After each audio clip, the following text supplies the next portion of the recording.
સાથે દુષ્કર્મનો બનાવ બન્યો છે। આ ઘટનામાં હકીકત એવી છે કે એ બાળકી સાથે એમના જ પડોશમાં રહેતા એક વ્યક્તિએ એના સાથે દુષ્કર્મ આચર્યું હતું। સવારે એના ઘરે કોઈ ન હતું ત્યારે એના પેરેન્ટ્સને બધા બહારગામ હતા, ત્યારે દીકરીના ઘરમાં તે આવ્યો હતો અને એને આવીને થોડું કામ છે ઘરમાં એમ કરીને અંદર આવ્યો હતો અને એની સાથે જબરદસ્તી કરી હતી।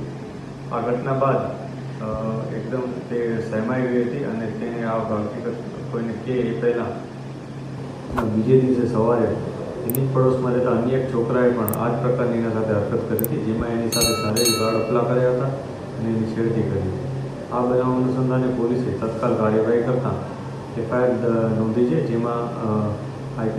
જેમાં પોક્સોની કલમો અને BNSની જે દુષ્કર્મ બાબતની કલમો છે એ ઉમેરી અને ગુનો દાખલ કર્યો છે। અને આ ઉપરાંત આ ઘટનામાં પોલીસે બંને આરોપીની ધરપકડ પણ કરી છે અને ધરપકડ બાદ બંને આરોપીઓને પ્રોપર ઇન્વેસ્ટિગેશન કરવામાં આવે છે અને આગળની કાર્યવાહી શરૂ કરવામાં આવે છે। સર, અન્ય જે આરોપી છે કઈ રીતના ધમકી આપી હતી એને પીડિતાને?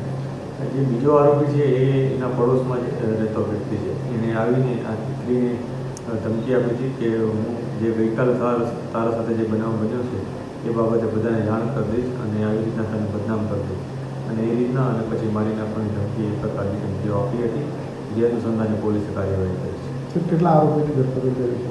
આ ગુનામાં 2 આરોપીની ધરપકડ કરી છે। પોલીસ આ બંને આરોપીઓનો જે પાસ્ટ છે એને પણ તપાસી રહી છે। જે પણ હકીકત સામે આવશે એ મુજબ અમે આ બંને આરોપીઓ પર અને અન્ય કોઈ વ્યક્તિ જે પણ હશે એના ઉપર કાર્યવાહી કરીશું।